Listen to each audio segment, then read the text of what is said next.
A Marinha dos Estados Unidos planejava construir 32, o navio de guerra mais avançado já criado.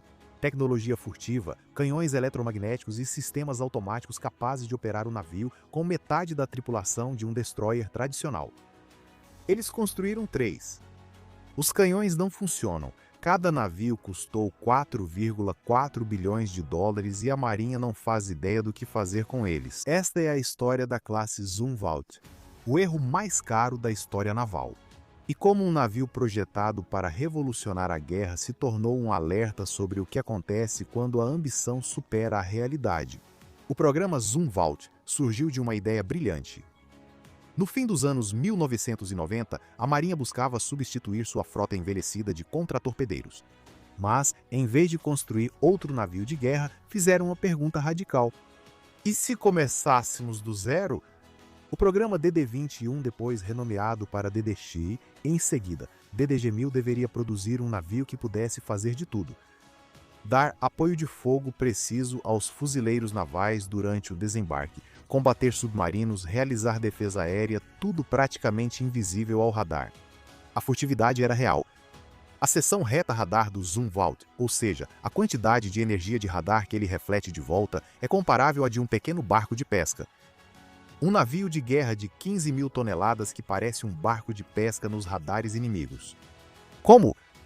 Aquele casco angular é o chamado casco Tumble Home. Em vez de se abrir para fora como num navio tradicional, o casco do Zumwalt se inclina para dentro acima da linha d'água. Com materiais que absorvem radar e superestrutura composta, o navio desvia a energia do radar para longe da fonte. O plano original previa 32 navios. Nesse volume, cada um custaria aproximadamente 1,3 bilhão caro, mas administrável para um navio tão avançado. 32 destroyers furtivos, armados com sistemas avançados de artilharia, centenas de mísseis e automação suficiente para operar com uma tripulação de apenas 140 pessoas comparado a mais de 300 em um Arleigh Burke. Era para ser o futuro da Marinha. Então, o que deu errado? Tudo, começando pela arma. O destaque do Zumwalt era o Sistema Avançado de Artilharia, o AGS. 2 deles montados à frente. Cada um capaz de disparar o projétil de ataque terrestre de longo alcance, o LR-LAP, em alvos a até 133 km de distância. 133 km a partir do canhão de um navio. Isso é 3 vezes o alcance de um canhão naval de 5 polegadas. O LR-LAP era um projétil assistido por foguete guiado por GPS que podia atingir alvos com precisão cirúrgica. Cada projétil era basicamente um pequeno míssil de cruzeiro lançado por um canhão. No papel, isso era revolucionário. Um destroyer capaz de permanecer ao largo e apoiar forças terrestres com fogo de precisão a distâncias antes exclusivas de aeronaves e mísseis de cruzeiro. Só havia um problema. Cada projétil custava 800 mil dólares por projétil. Um míssil de cruzeiro Tomahawk custa cerca de 1,5 milhão de dólares. Então, o LR-LAP, um projétil que deveria ser uma alternativa mais barata aos mísseis de cruzeiro, custava mais da metade do preço do míssil que ele deveria substituir. Por quê? A Marinha inicialmente planejava adquirir 32 navios. Isso significava milhares de projéteis LR-LAP. Em grande escala, cada projétil custaria cerca de 35 mil dólares. Caro, mas justificável. Mas quando o número de navios foi reduzido de 32 para 7 e de 7 para 3, o número de projéteis necessários despencou e o custo por unidade explodiu. É o típico espiral da morte das aquisições de defesa. Corte o pedido, aumente o preço. Aumente o preço, corte o pedido. Repita até o programa colapsar. Em novembro de 2016, a Marinha cancelou oficialmente o programa LR-LAP. Cada projétil era caro demais, deixando o Zumwalt com 2 grandes torres de canhão sem munição para disparar. Imagine comprar um carro de corrida de 4,4 bilhões de dólares e depois descobrir que ninguém fabrica o combustível que ele usa. Esse é o Zumwalt. Mas os canhões eram só o começo dos problemas do Zumwalt. O navio tinha problemas que fariam um arquiteto naval chorar. Lembra do casco angular em formato de tumble home que deixa o Zumwalt invisível ao radar? Os arquitetos navais odiavam isso. Navios de guerra tradicionais têm cascos que se expandem acima da linha d'água. Esse design proporciona estabilidade. Quando o navio balança em mares agitados, o casco largo empurra a água e estabiliza a embarcação. O casco Tumble Home do Zumwalt faz o oposto. Ele fica mais estreito acima da linha d'água, o que significa que, em mares agitados, a força de estabilização diminui à medida que o navio balança mais. Em termos simples, um destroyer convencional é autoestabilizante. Quanto mais balança, mais força faz para voltar. O Zumwalt tem um ponto em que a física deixa de ajudar e começa a prejudicar. Agora, a Marinha e a Bath Iron Works, o estaleiro, insistiram que o projeto era seguro. Modelos de computador mostraram estabilidade adequada. Testes em tanques confirmaram isso. Veteranos da Marinha citaram precedentes históricos. O design Tumble Home foi usado em couraçados franceses pré-dreadnought no início do século XX. Esses navios tinham uma tendência preocupante de virar. A resposta da Marinha? Nossos computadores superam a engenharia do início do século XX? Talvez, mas quando você aposta um navio de 4,4 bilhões de dólares e 140 vidas em um modelo de computador, os riscos são altos. Na prática, o Zumwalt se comporta bem nos mares que enfrentou.